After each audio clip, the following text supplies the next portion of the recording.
I'm Carla Reeves, and this is Differently. Whether you feel stuck in survival, navigating a change, or seeking more for your life, may this podcast be your weekly nudge to take a risk to build a life that is uniquely bold, authentic, and in alignment with your deepest values.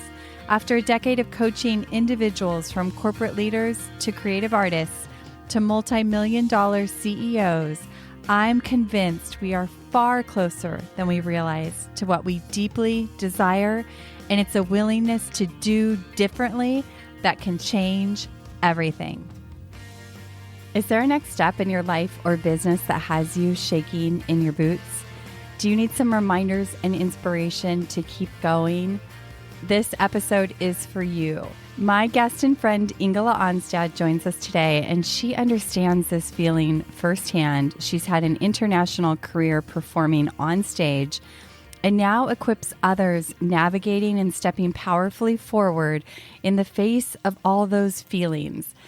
Ingela is a high-performance coach for attorneys, performing artists, executives, and other professionals who are in the public eye. Her coaching business, Courageous Artistry, supports high-performing individuals in their quest to perform at the top of their abilities when in front of the public by working on skills to target voice, body, anxiety management, and mindset. Join our conversation. Ingela shares so many gems around the unbelievable power our mind has to derail and also elevate our performance. She shares a very different and wonderful view of perfectionism and self-criticism, showing you where this can actually be a strength as a performer. She talks about the importance of taking small risks regularly. We discuss dealing with rejection, perseverance, and so much more. Get ready to feel more courageous when this conversation is over. Meet my friend, Ingela. Hi, Ingela. Welcome to Differently. Hi, Carla. I'm so glad to be here.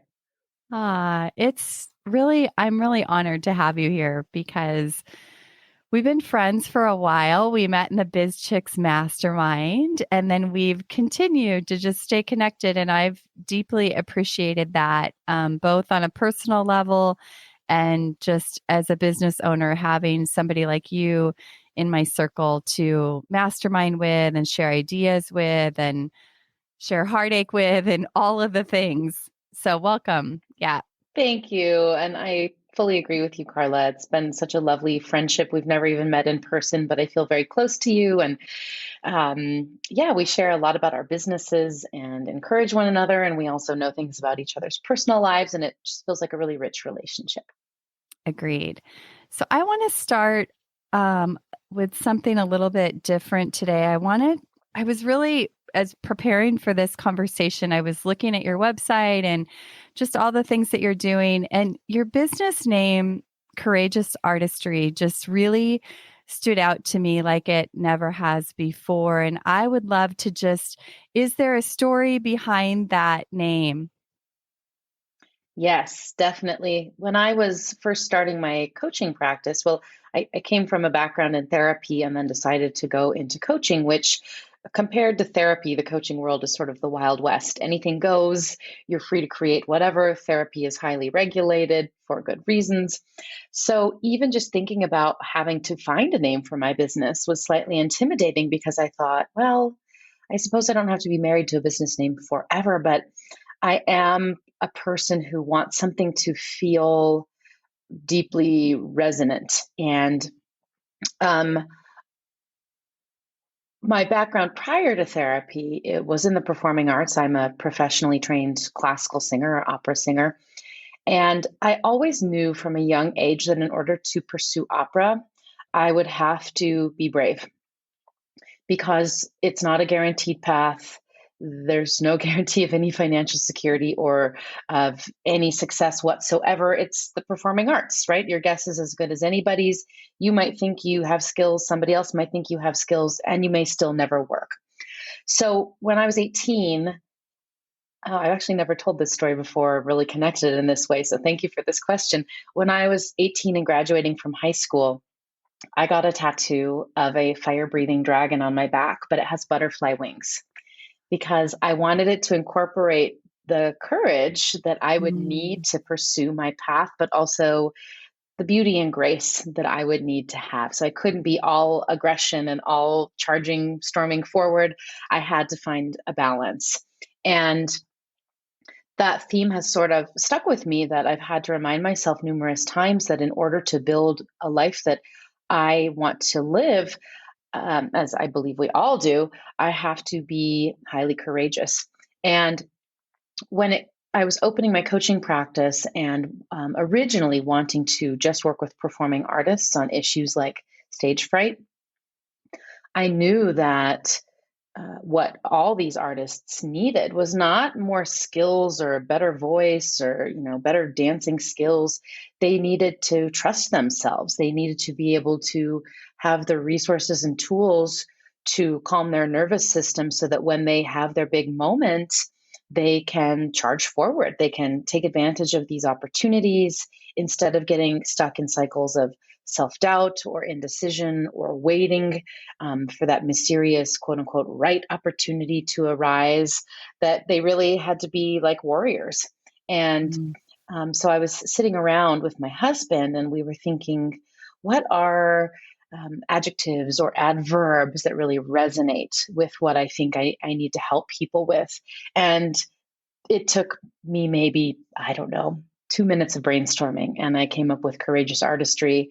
And I'm pretty decisive by nature. And I looked at my husband and I said, that's the name. And Mm. he looked at me and he said, yes, it is. You are right. And there it was. What a great story. I love that name, and I think it resonates deeply with me too, because just what you said, you have a dream in your heart, but in order for that dream to come to fruition, it requires bravery. And I feel like that's been my journey. Like, I've struggled with self-confidence my whole life. And I wouldn't have followed any of the dreams in my heart without that courage element. And so I would love to speak to you, have you talk about what was your journey around that? Like, were you always brave and courageous? Did you always have that element in you? Or did that come out of kind of a need to get outside of your shell to follow something in your heart? I think it's a both situation, both and. I I will say that I was one of these kids who I always felt pretty confident and realized even from a young age that, especially as a young woman in today's society, that I was pretty lucky that even though, gosh, please don't get me wrong, I certainly have my struggles and my days, but I think overall I have seen in my lifetime that I had this strong inner core that directed me. I knew from a very early age that I wanted to be a professional performer, and many people tried to talk me out of it, including my own parents. Um, and I still said, no, I'm not listening to you. I'm going to do what I feel called to do. So there was always this inner compass that felt Mm-hmm. very strong with me of how I wanted to show up in the world. But the performing arts is a rather brutal place to be. Um, it's it's so highly subjective art, of course, and opera, probably very similar to the field of ballet, which I feel like more people have an impression of that field, is a pretty hardcore, very traditional, very hierarchical, historical art form with a lot of gatekeeping and a lot of um, how should I put this? Your teacher always knows best. You are not there to question anybody. You are there to say, yes, ma'am, yes, sir, and do exactly what they tell you. And even when the relationships turn unhealthy, which very frequently, unfortunately, the relationship between teacher and student can be very unhealthy and cross a lot of boundaries. I definitely received a lot of really abuse from teachers over the years, multiple teachers. Um, And that mine is not an uncommon story. I mean, anymore, it shocks me when I'm working with a professional opera singer to hear that they didn't have some type of highly abusive relationship with a teacher or a coach or a mentor. So we get accustomed to this, and many people's self-esteem, of course, takes a huge hit. So you're there to learn, and they are sort of the holders of this knowledge that they are about to grant you with. And your job is to bow down at their altar. And so it can be a hard place for your self-esteem and your psyche. And some people crumble under all of that and leave the profession. Once again, if you think about sort of a typical ballet story, I think that's a very sort of commonly known aspect of ballet. You're not there for people to be nice to you. Mm. You're there to do a job, and nobody has to be nice to you, and you will put up with a lot to do that job. And you have to find something within yourself that allows you to keep going.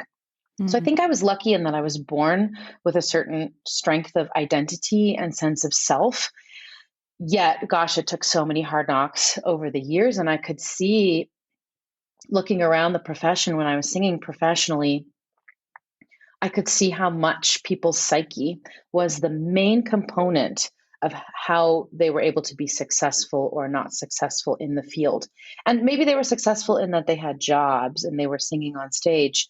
But I would see time and time again how it would affect these folks, what their personal lives maybe looked like, or how they would go into cycles of self-doubt right before a premiere of a big show, and then suddenly they would you know get sick or cancel, or they'd start cracking in dress rehearsal and not be able to finish the show, and they'd be fine for the whole rehearsal process, and then they'd get close to the finish line and you would really see people crumble. So I knew that helping artists in the way that I would have wanted to be helped was deeply meaningful to me.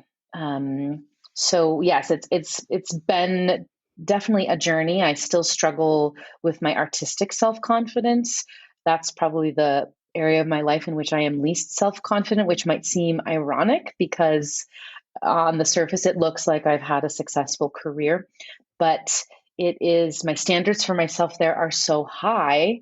And then I also tell myself, and as well as my clients, it's a double-edged sword because your standards and your ability to be perfectionistic and self-critical are actually highly important in fields like that, because you can't just rest and say, I think I'm good, I think I'm doing this well. Mm. You have to constantly be striving because the competition is so great. And then that means you can't ever turn it off. So being able to find a space where you can also be self-compassionate, or where you can say, I'm enough and what I'm doing right now is enough, is an incredibly hard balance to find for us professional performers. Wow. So fascinating. So what I heard you say a little bit ago is that you saw that your psyche, your mindset was this differentiator that kind of made the difference from, pre-performance to a great performance. And so was that curiosity and noticing about that, is that what kind of opened the door to you going into therapy and eventually coaching? Yeah, I had always had a fascination with it. And to be honest, I never had a plan B for my career plan. I only had a plan A, which was to be an opera singer. And I told myself, I may not reach the highest heights, but if I can make a living at this for a chunk of my life, even if it's just a few years, I will consider this a success because it's more than many people get. And I was, lucky enough to be able to do so. I think luck definitely plays a part in it, and right place, right time, and then also perseverance. But when I was deciding, I had been living in Germany for a decade and singing there. And when I was deciding to leave Germany and come back to the States, it was actually after getting a divorce. And I decided, gosh, going through a crisis like divorce was so deeply shaking to my foundation. And it made me realize that although I could have legally stayed in Germany for the rest of my life, I thought, I want to go somewhere where I feel more held and where I have more community, because the opera world does require you moving around from city to city every few years, generally speaking, at least in Europe. here in North America, you're a freelancer and you're always moving around. And I just didn't have it in me to restart in another city had I needed another job and then rebuild my roots. And I actually have a great community, excuse me, here in New Mexico. I'm lucky. This is where I grew up. I'm lucky to have a lot of friends that I'm from childhood that are still my best friends. So I have this big, really rich community here. And as I was going through divorce, my priority shifted. And I said, as much as I love singing, I'm just not sure if I'm willing to go through what it takes anymore. And now might be a good time to go back home and start over. And I knew, or I had decided I didn't want to go into full-time singing when I returned to the States. It would have, this is too long a story to get into, but it would have required too many sacrifices that I wasn't willing to make, also with no guarantees. It's a whole different business over here. I didn't have the same amount of connections that I had in Europe, etc. So I did, however, register for a master's degree in music because I thought, well, maybe I'll go the academic route and I'll become a professor and I'll teach voice professionally. I'd been teaching voice privately for a while on the side, and I enjoyed it and was fairly skilled at it. And I knew also that getting that master's degree would give me a 2-year buffer to figure out my next plan if that wasn't going to be the plan. And I saw pretty quickly that I didn't want to go into music academia. But I thought, well, what else do I like to do? And I met my now husband at that time, and he reflected to me that I would be a great therapist. And it hit me like a ton of bricks. I had always played that role with people in my life, always. I'd always been Wow. the confidant, the shoulder. I enjoy being that role. I find great meaning in it. And I thought, oh my gosh, Eureka, this is it. So Ah, I got a second master's degree right after my first master's degree and went right into therapy and really enjoyed it. And it did feel like a once again, deeply resonant fit. And it had meaning is a very important value for me, and I think for most humans. And I had found so much meaning in my artistic career. I woke up every day just I knew that this is what I was meant to do on this earth, at least for a mm, period of time. And therapy very much felt like the same type of deep meaning for me. But it was only a few years into my career as a therapist that it dawned on me that I could use these skills that I was building to help performers. so incredible. Okay, so that's a great segue into what is artistic confidence? Like, how do you define that? Mm, that's a good question. As I stated before, you do have to be highly self-critical. And I think, according to today's belief, that sounds terrible and like we should want to abolish all self-criticism and perfectionism. But when I'm working with my clients, I see how that these incredibly exacting levels of perfectionism and self-criticism for their art and essentially for their person as well also allow them to be successful. Mm, So I never want to have them fully get rid of that because you go through your training and you have people watching you all the time and always criticizing you, and you learn to internalize those voices, both good and bad. But some of it is good because when you leave your training, you may still be taking voice lessons. I still take voice lessons regularly, as do all professionals that I know. We still have mentors and teachers that we employ to help us, but you're generally speaking not doing it as regularly. And I have to be able to hear myself when I'm singing and be able to say, what's not going right here? Or why does that mhm. feel off? What can I do here? That wasn't quite right. Oh, my pronunciation of that German word wasn't quite good enough. My ability to make this note softer, that's not quite working. How do I fix that? And I have to look within myself.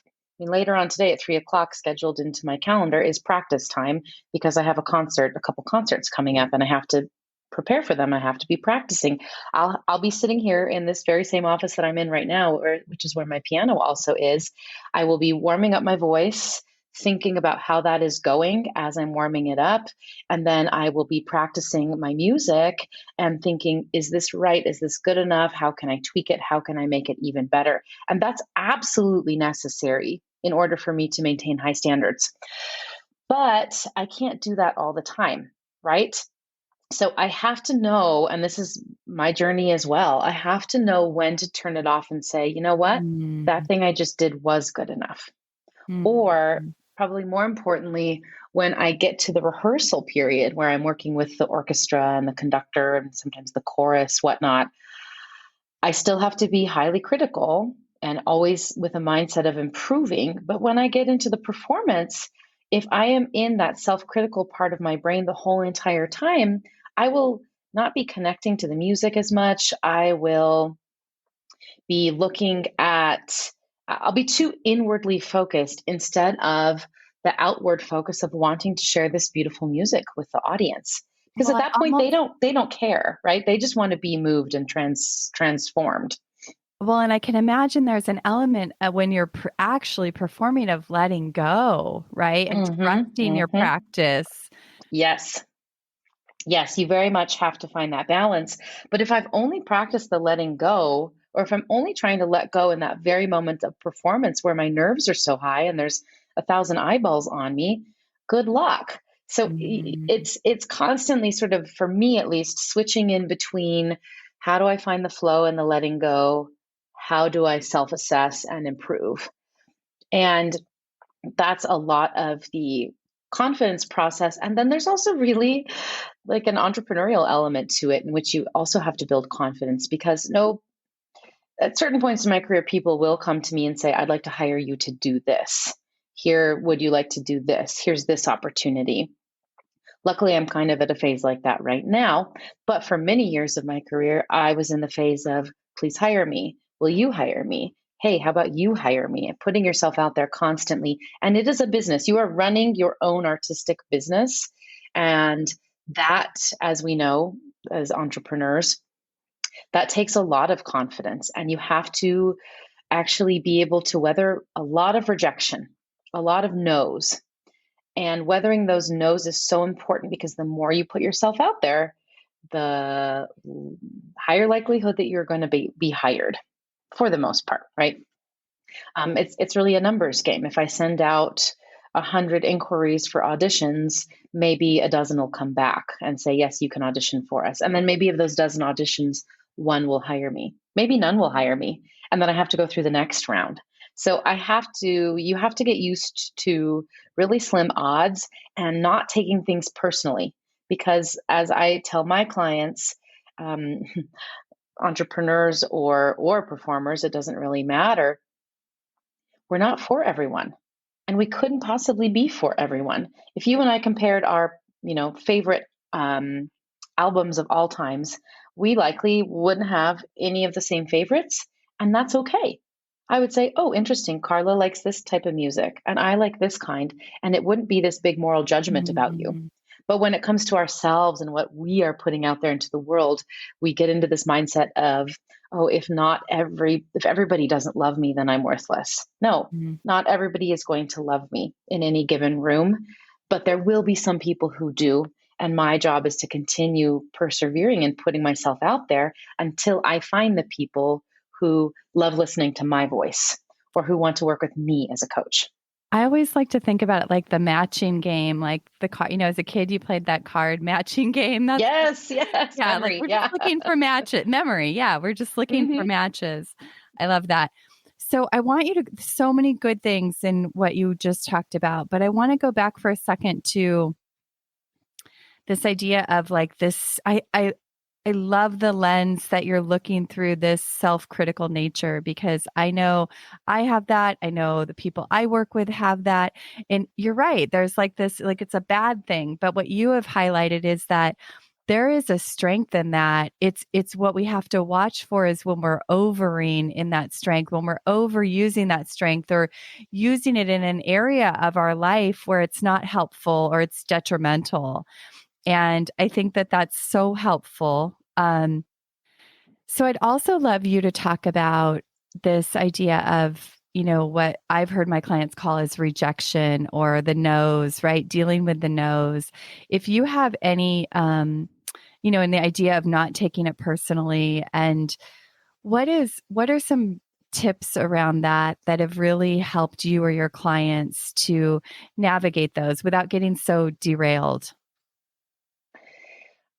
When I'm working with my clients and I use these same things on myself, I really like to get into a therapeutic modality called cognitive behavioral therapy. And we can use this even in the coaching sphere. And high functioning, intelligent individuals can actually do a lot of self teaching and self education on cognitive behavioral therapy, which essentially states that our cognitions or our thoughts and their patterns, our negative thought patterns, or what are referred to as cognitive distortions, are oftentimes going to create a lot of inner conflict for us and distress.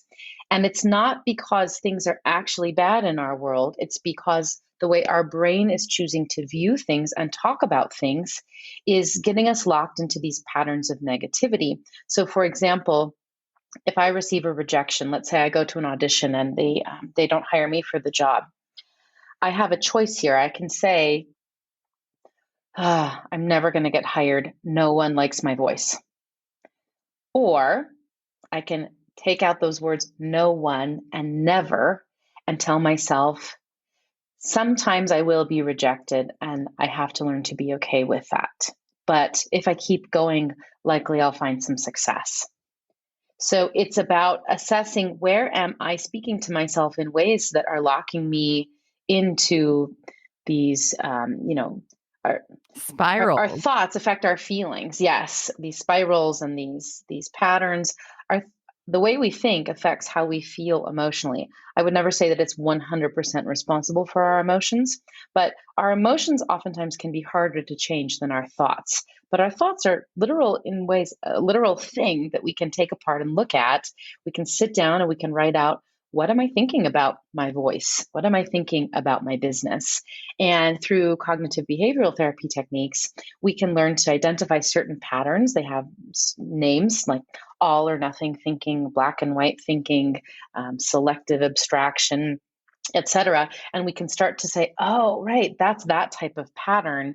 And if I continue allowing myself to think like that and speak to myself like that, likely I'm going to feel higher levels of distress. And then that's going to affect how I feel emotionally. And then guess what? That affects the types of actions I'm going to take or not take. If I'm telling myself I'm never going to get hired, we can all see that I'm less likely to go apply for the next opportunity.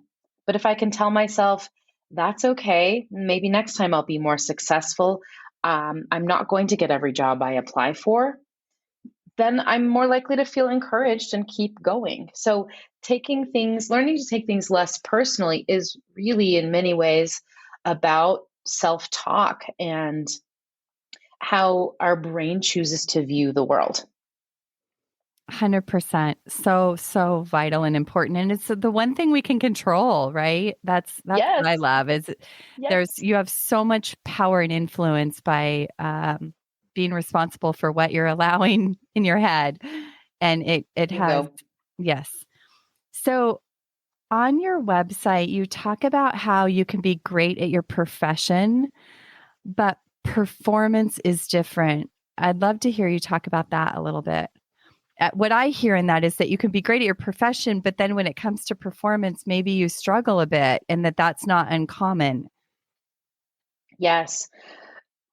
I've transitioned. I still work with a lot of performing artists, but I also work with entrepreneurs and attorneys and bankers and um, on issues like public speaking and presentation and pitching and selling, because in my mind, these are all types of performances. So whether you think you're a performer or not, for many of us in our business and career lives, there is some way in which we are called upon to perform, to speak to a room of people, to sell our services, to do an online workshop, to go to a networking event and talk about your business or give your elevator pitch. And more than 70% of the population reports that they are wildly afraid of public speaking.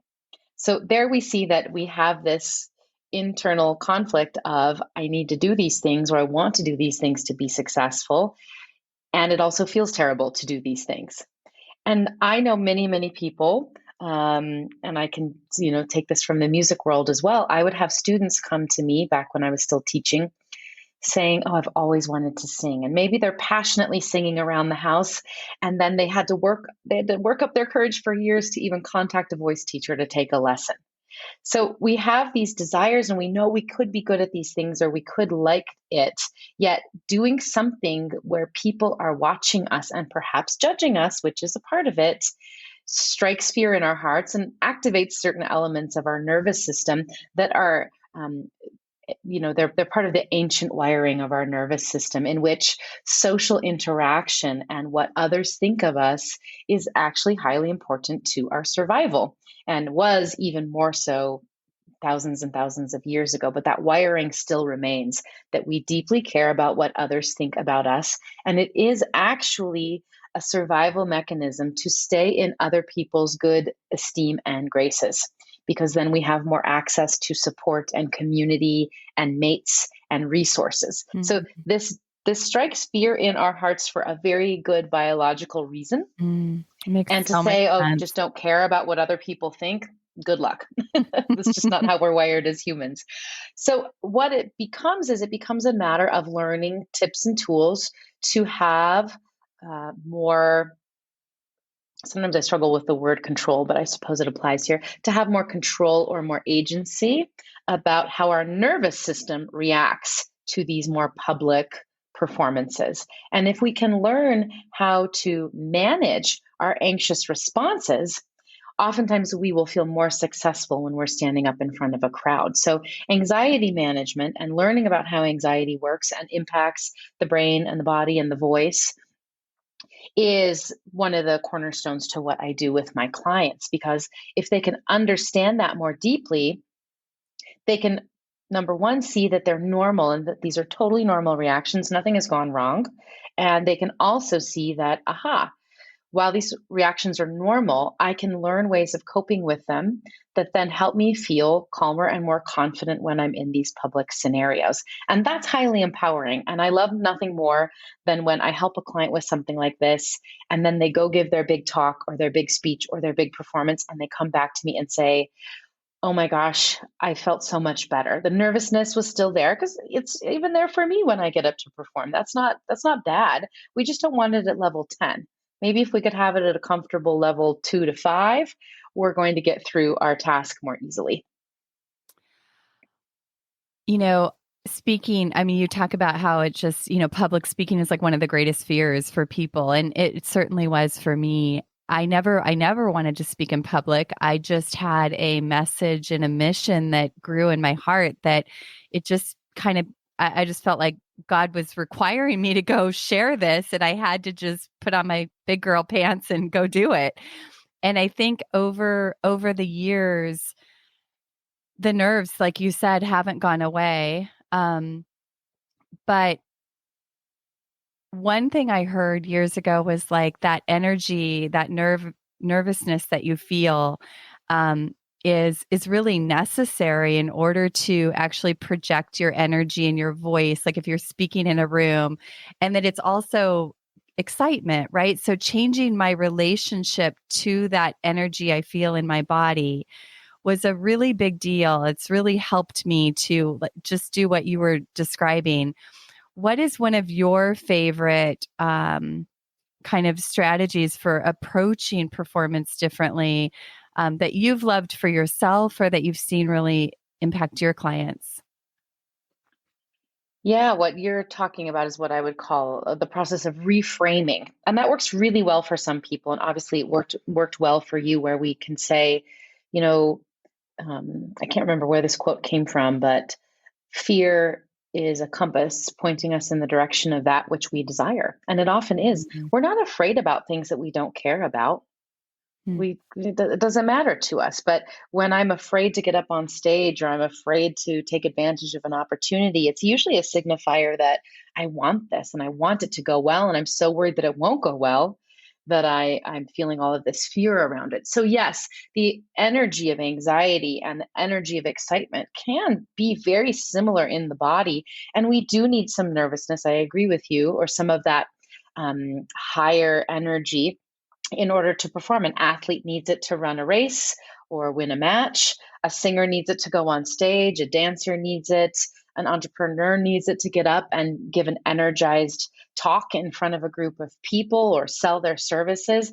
If we were just getting up there so bored and comatose, we wouldn't convince anybody of anything. So we do need some of that. And I think it's great that that reframing strategy worked well for you.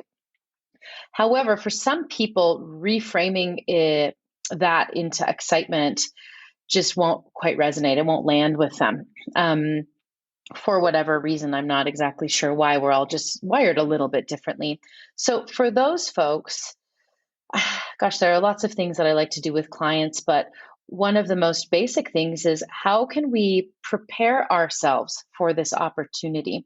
So, for example, yesterday I was working with a client who is actually a very confident public speaker. I've been in the room when she's been speaking and moderating groups before, and a very powerful woman in general. Yet she finds that she gets very frozen when she has to do anything on video. And there's currently a task in her life for which she needs to record some videos while she's talking about a PowerPoint. And she just hates how she's appearing there. She says, I just feel so stiff and it just feels so unnatural. So we walked through a process of how can she prepare herself for this? And some of it is going to be about recognizing how does anxiety impact us and taking the mystery out of that and normalizing that. And then saying, okay, if we now know that this is how these nerves are showing up and affecting me, what can I do to mitigate the effects of this nervousness? Oftentimes for me, I start with clients by doing a couple very specific breathing strategies. We probably don't have time to go into them, but deep breathing is not, if you ask most people on the street, hey, do some deep breathing for me, they're actually doing it wrong. So being very mindful about how we are breathing in order to essentially stimulate what's called the parasympathetic response, or the rest and repose response in the body, which is the opposite of fight or flight. So gaining back some control of how we feel in the moment. I think also learning how to visualize what success would look like for us. Our brains are excellent at visualization, but they are almost always visualizing the negative. They're going down the what if this happens? What if that happens? What if my voice cracks? What if I forget my words? What if they don't like me? So our brain is a massive visualization machine, but it's always visualizing the negative because that's how we're wired. We have an inborn negativity bias. And that is helping us stay alive on this planet. It's what if there's a lion around that corner? What if there's a bad guy around that corner? And it's constantly prepping us for the things that could go wrong, which is necessary, but it's not leading to us feeling very good. And when it's a situation like public speaking, we have to be able to feel like we're more in the driver's seat, like, hey, body, there's no lion here. It's just a little talk I'm giving on a video, in this case of my client. So figuring out what would success look like to you, client, and her being able to name how she wants to feel when she's on camera, and then practicing visualizing, could I feel that way? Or if I don't think I can call those feelings up in my body because that feels too far-fetched right now, how would a person who feels confident and comfortable act? And that might sound interesting to some people, like, well, I don't want to be inauthentic and be fake.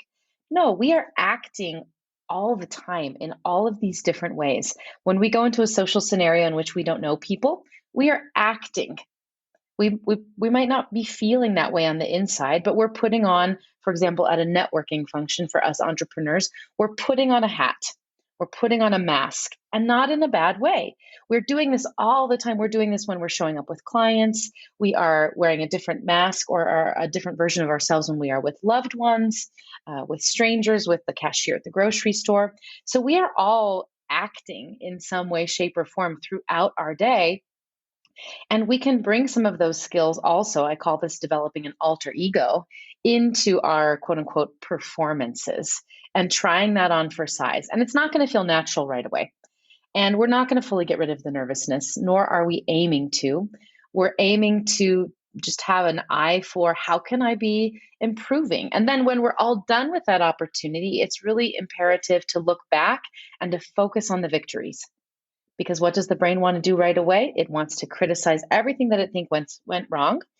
But we have to say, nope, what were the victories here? In which ways did I improve? And then later on, we can maybe pick an area or two for more improvement so that we feel like we have something to continue striving for. So brilliant and insightful. And I love this idea that our brain is this visualization tool that is it's already happening. We already do it very well. We just kind of need to Yes, give it a little we new need to steer direction. it. And I often will ask myself when I'm feeling doubtful or unsure or fearful is like, what would confidence do here? And that just it helps me draw on a different part of myself. It kind of bypasses Yes, the self-doubt. And then, yes, oh, confidence would do this. Well, I can go do that. So I love yeah. that too. Yeah, we oftentimes wait to feel a certain way, or we get stuck in patterns of waiting to feel a certain way before we behave a certain way. And we need to do the opposite.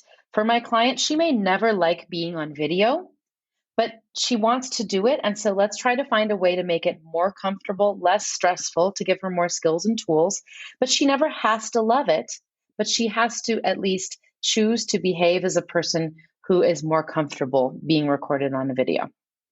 So important. I love what you are teaching people. And it that just reminded me of a story. I years ago I did the like a workshop through the National Speakers Bureau something. And this woman got up and she really shared her story. She was like a big time public speaker, but had tons of anxiety and fear. And when she came out and spoke, so she came out and spoke in the room for us like she would on a stage. And then she kind of told us all the backstory. But when it was her turn to speak, she actually wasn't in the room. She was like back in a closet with a microphone, and she had some little, I can't even remember, some little critter. He had a name. He was like a stuffed animal. He was out in the room and she was talking to the audience, telling him to like look for her little friend, this guy. And then she came out in the room and she later told us and it was really fun. It created this whole different kind of experience, right? That you were not expecting. And, but she came out and later said that that was really a way to ease her own nerves when she started speaking. So she created this little skit with this stuffed animal to ease her own nerves. And I thought that was brilliant. Yeah, that's brilliant because she was um, sort of sending her proxy to do the work in a way, right? Or this alter ego that I talked about that also is a concept that's used a lot in sports psychology and in performing arts that I'm not bringing the full expression of Ingela to my performances, right? Because although we are all rich and have many facets. When I'm standing up on a stage to sing an opera or a concert, I'm there to do a job. I'm there to appear a certain way to the audience. So I'm bringing out certain sides of myself, certain facets, like a diamond is faceted, right? I'm shining those facets on the audience and not other facets of myself. If I've had a bad day, if I've just gone through a recent loss, I'm not bringing that facet to my performance. Mm. That facet will be, maybe on the other side of the stone, in a more hidden spot. It's still with me. It's part of me. But my job is to get up and to entertain people and to sing beautiful music for them so that they hopefully take something away from it. It's not my job to be all of me on stage, and it's the same in my business. It's the same with when I'm selling something in my business or speaking about my business or doing a workshop. It's the same when I'm with clients. It's not my job to be all of me with my clients. I am bringing out the coach and artist sides of myself, and sometimes throwing a little bit more of the personal side in if a story might resonate with them, or if I've had a similar experience that I think they might benefit from hearing. But we're all doing this all the time. So Mm. I like to help people remove the judgment from it because Mm. they say That stuff makes like, well, that wouldn't feel like me. No, BS. That is you. You're already doing this in so many different areas. You just haven't thought about it like that before. that makes so much sense. So, why is it important for us to continuously be taking risks in our life and kind of getting out of our comfort zone? The word that comes to mind for me, and this is taken from a psychologist named Abraham Maslow, is the term self-actualization. And Maslow has this cool hierarchy of needs that people can Google if they're not familiar with it already.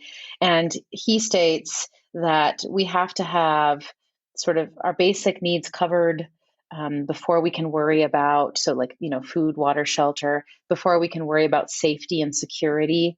And then when we have safety and security and our basic needs covered, then we can worry about love and belonging, which is sort of the middle part of the pyramid. And then esteem, and then self-actualization is the tip of this pyramid. And that concept resonates highly with me because I recognize fully that I am a very privileged person. And so I have the ability to think about something like self actualization. How do I become the best me that I can possibly be?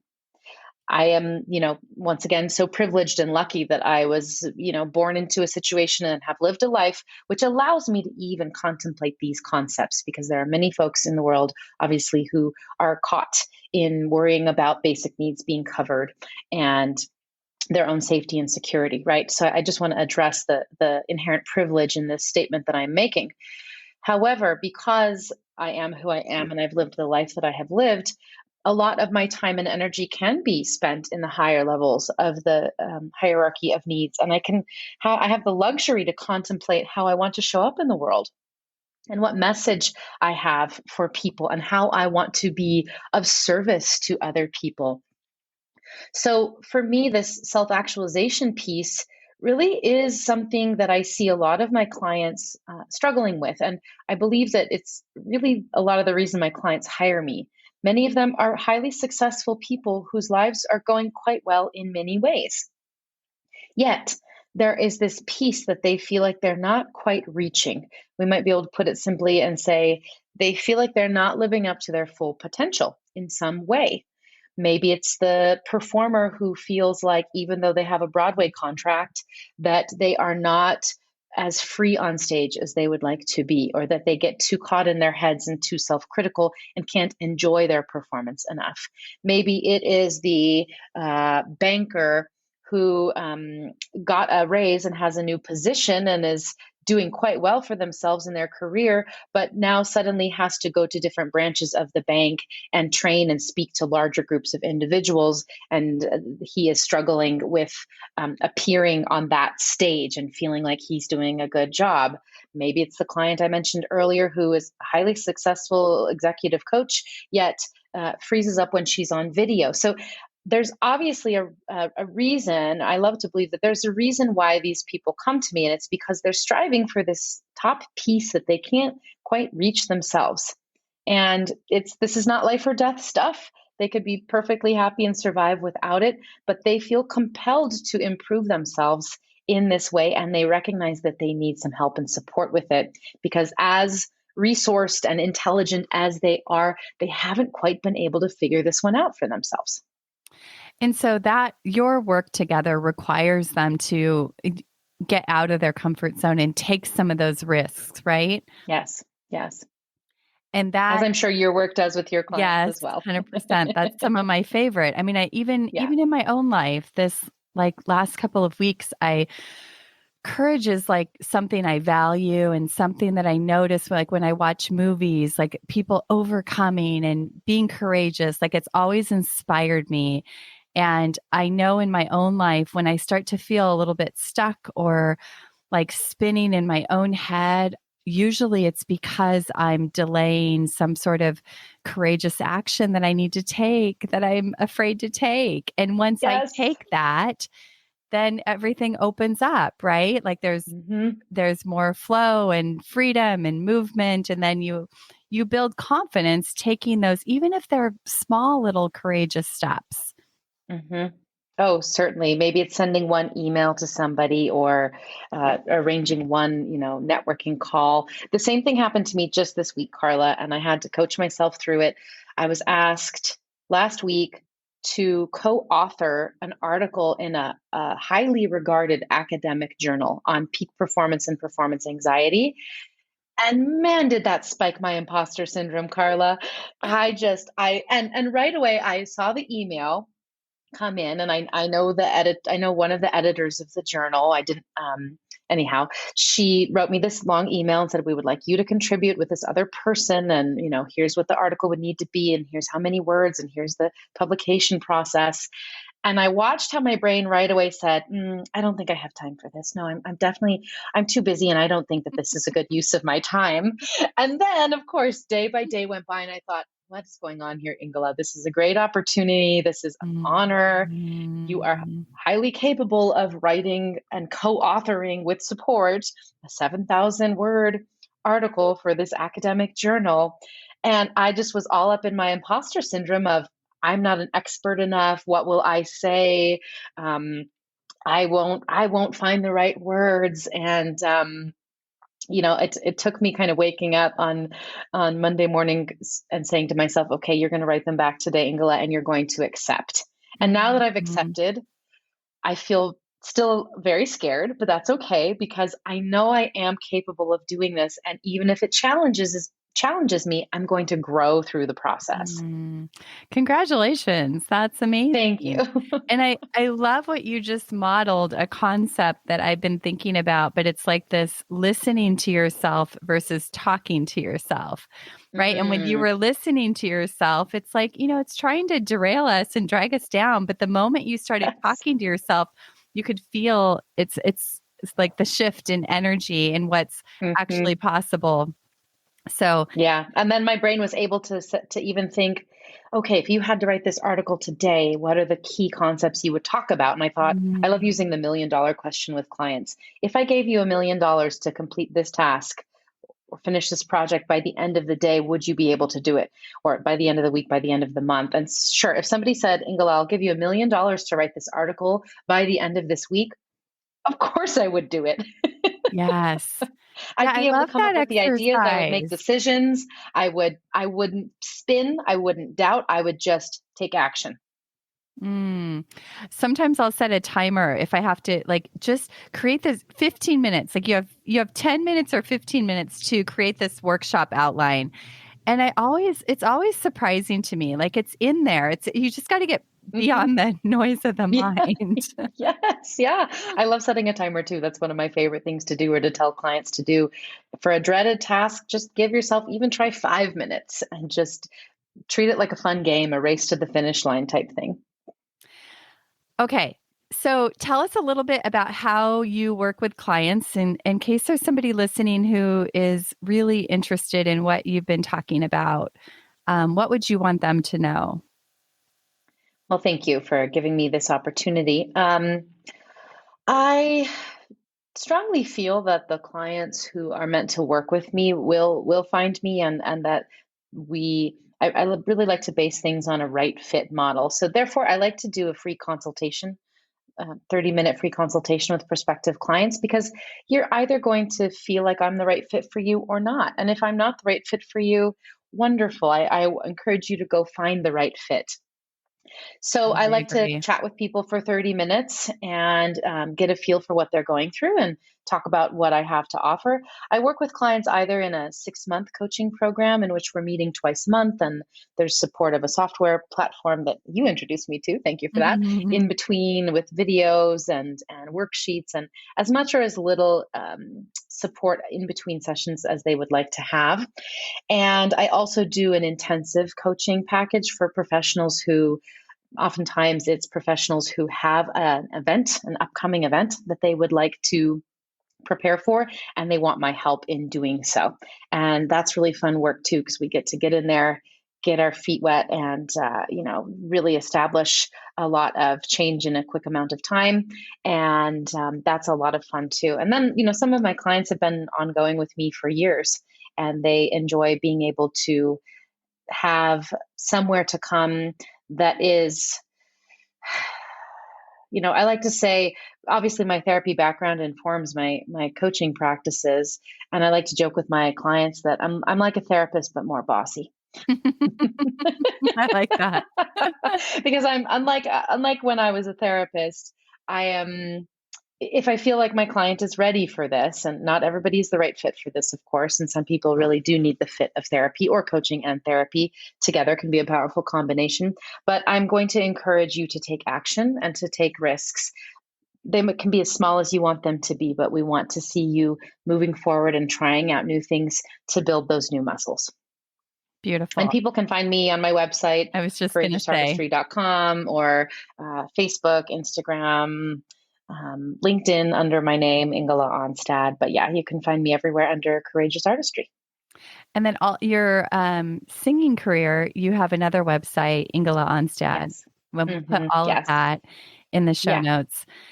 So, what are you most excited about right now in your life or business or singing career? Like, what's exciting and edgy for you right now? Oh, I guess there are a lot of things. I've been a classical singer my whole life, but I actually do sing pop music pretty well. Like it comes quite naturally to me. And about a year and a half ago, I joined an ABBA cover band. We're called Albuquerque because I live in I Albuquerque, New just Mexico. absolutely love that, and every time I see a photo of that, it just makes me so happy. It has brought such joy to my life, Carla, because it's sort of once again like Albuquerque. likening opera to ballet. It has so many rules. It's so stringent. It's so structured. And when I step onto stage, sort of as my alter ego in my blonde wig in Albuquerque, I get to wear these crazy outfits.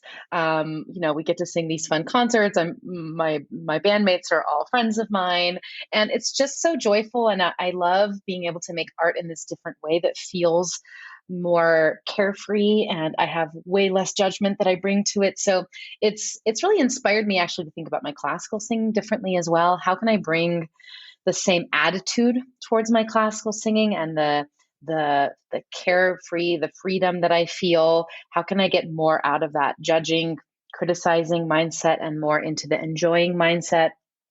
So that's always really fun and inspiring for me. And in my business, I think there are a lot of things. I have a lot of really awesome clients that I love working with. I love tuning onto Zoom with my clients. It never feels like work to me. It always feels like it enriches my life as well. I love these relationships. And in my business, I'm going to be doing a motivational interview training upcoming that I'm taking part in. So I'm excited to learn some new skills. I did a bit of motivational interviewing training when I was getting my therapy degree, but I'm excited to sharpen some of those skills because that can be a really powerful line of inquiry and questioning that can really help clients. And yeah, I'm taking a trip to Guatemala next month to visit a friend who's been living Wow. there for 6 months. I'm excited about that trip, and yeah, just excited to see what the future holds. I feel like I'm in a phase of possibility right now, and that Mm. feels really good. I'm not sure where everything is headed, but a lot of things feel possible right now. And as you know, we all have our ups and downs, and I had a down phase at the end of last year. Now I feel like I'm sort of I'm cresting the hill again. In another season. I love that. Yeah. So, last question, Ingela, what does differently mean to you? Hmm. I love that word, and I love that that's the name of your podcast, because I have found such meaning and joy and rich reward in choosing to, listen to the beat of my own drum, so to speak. Mm. And even choosing to pursue opera, I knew I was choosing a path where most people were like, "What are you doing? What? You can do that for a living? What?" Right? Most people know very little about opera. It's a somewhat arcane art form.